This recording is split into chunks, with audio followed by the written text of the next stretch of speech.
A $19 billion disaster relief package hitting a major roadblock in the House. One congressman, Chip Roy, Republican from Texas, blocking that bill's passage. Congressman Chip Roy joins us now on the phone. Congressman, now Fox News is reporting that the House may try to pass this bill again today during a brief session it's having this afternoon.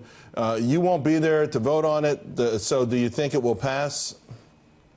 Well, Charles, first, thanks for having me on, and my thoughts and prayers go out to the people in Dayton affected by this terrible tornado. Just as my thoughts and prayers go out to the folks in Florida and Georgia and Puerto Rico and others impacted by emergency and disasters. The federal government should have dealt with this a long time ago. They didn't, because Nancy Pelosi prefers to play politics. We should have been in Washington on Friday doing our job. She tried to pass this package, which had provisions in it that not everybody agreed with, that didn't deal with the border security problem and is unpaid for. She tried to pass it by unanimous consent. That's not how that should work. So I objected.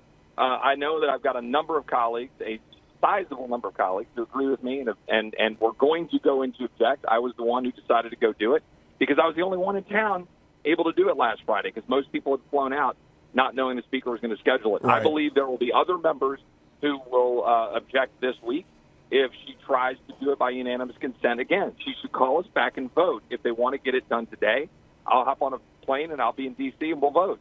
But she ought to do our job and vote. Congressman Roy, from what I understand, you had several reasons for wanting to block this, including the tactic that Nancy Pelosi used. And I think you're right. I think the American people are tired of this, sort of our politicians who don't work many days to begin with, fleeing Washington, D.C., getting extended weekends, and just pushing through bills no matter how large they are. But you also, from what I understand, were upset that there wasn't enough attention to the border, and you thought that it was an unreasonable price tag. Now, some people are saying, though, we've had massive disasters in this country. You reeled off a few yourself, including Puerto Rico. How do we get assistance to Americans if we don't pass these bills?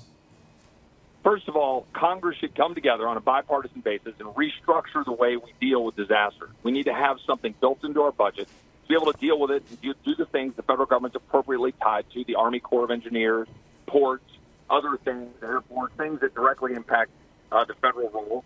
And we should have it built into our baseline. We should figure out how to do that, but we should have a balanced budget. We've got to get to the business of the people. They sent me there to represent Texas 21, and I campaigned on balancing the budget and having a strong border. And you mentioned that. And unfortunately, the speaker was going to move this emergency package through after she's been blocking for 5 months any effort to deal with our border crisis, where 100,000 people are apprehended every month. 100,000. The mayor of Uvalde, Texas, tweeted at me on Friday saying, thank you for standing up because their town is getting now overrun.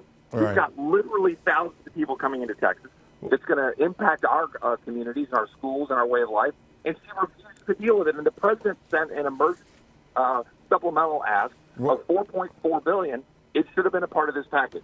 Representative Roy, I just got to jump in. Your feed is coming in and out. I will say this. A lot of people are calling you a hero for doing this. It was they said it was brave.